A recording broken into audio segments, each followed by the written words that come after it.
مولوی صاحب جنگ ور سره ولیکې جنگ ور سره مکه و دې عوام سره کېنه دي ته زت ما ته مسلې د حل پته ده چې دا خلک څنګه دا جاهل قام دا جاهل پښتانه په کومه خبره باندې په لار کېږي د ټولو لومبې خبره مولوي صاحب زما ومنه ته ګوره چې دا خلک ستا کېږي دا ټول به د مریدان شي څه چلو کا موسیقي ورته حلاله کا موسیقي ورته د دین اهم جزو ګڼه منځ او دس ورته پرېږده په منځ او دس باندې ګناه نشته حج باندې ګناه نشته په روژې خوړو باندې ګناه نشته مولوي صاحب تر کومې پورې چې ته د رسول الله صلی الله علیه وسلم او د الله تعالی نازل شده کتاب دې خلکو ته مخې تږدې دي ته حدیث او قرآن وایي دا خلک تا نه مني دا ښه ده چې د ملا نوم شته که ستا نوم نه و دې خلکو به ډایرکټ په الله تعالی او د الله په رسول باندې به تنقید کوو دا ته یو بهانه راشه د خلکو ته کینا ورته وایو په موسیقۍ کې ګناه نشته موسیقي اورې شراب سکې شراب حلال دي زنا کوي زنا حلال ده منځ او دس باندې ګناه نشته ته ګوره چې دا خلک تا مني کنه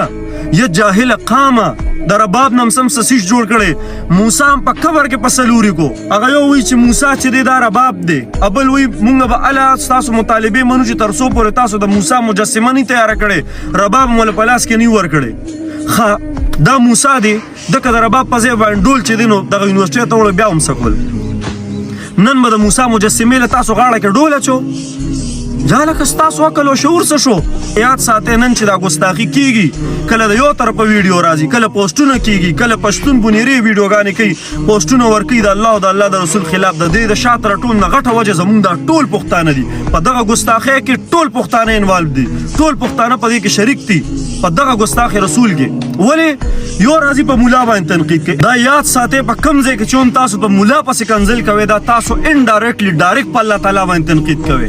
مولا مونږ ته هغه خبره کوي کومه چې په قرآن او حدیث کې ده په خپله جومات ته نه تلې دوه خبرې دې زده کړي دوه حدیث دې اورېدلي دي او ته یې زه پوهېږم 6,000 آیاتونه دي ته په ټولو باندې پوهېږي ته د ټولو په تفسیر باندې پوهېږي تا پوره قرآن لوستې ته د رسول الله صلی الله علیه وسلم هر یو حدیث تا ته یاد دی ته پوره دین تا ته معلوم دی چې ته راځې په مولا باندې تنقید کې کوم وخت چې مونږ لګیا یو په پوهنتون کې په یونیورسټو کې او په لارو کوڅو کې هنرونه زده کوو هغه ټایم هغه خلک علما لګیا یي په مدرسو کې اته اته کال هغوی په فرشونو باندې تېر کړي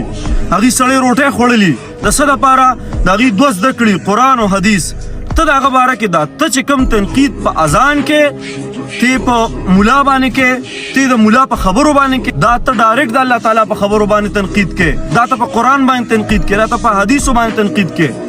خدای او دې جوړې ته وګوره بس کې یار د تیرو لسو ورځو نه مولا مولا مولا مولا خبره دومره حد ته ورسېده چې د رسول الله صلی الله علیه وسلم وارثان په لارو کوڅو کې بې عزته کېږي هغوی پسې کنځل کېږي لازم به رسول الله صلی الله علیه وسلم پسې هم داسې کنځل او ویناګانې تاسو اورئ دا به تاسو لازم اورئ تاسو د رسول الله صلی الله علیه وسلم په وارثانو پسې راغستئ تاسو په دین پسې راغستئ تاسو په اسلام دشمنان تاسو په اسلام پسې راغستئ لازم به تاسو داسې ګستاخۍ اورئ د رسول الله صلی الله علیه وسلم په شان کې اورئ به نه دا زما او ستا نه ورانه ده راځو یو هم په مولا تنقید بل هم په مولا تنقید بل هم په مولا تنقید دا مولا مونږ ته قرآن او حدیث زه خو نور څه نه ویم نن خو زه دومره سوخ راغستی یم دومره به درته ووایم دغه شان خوار او ذلیله به ټول عمر به داسې خوار او ذلیله دا یاد ساتئ ښه ځې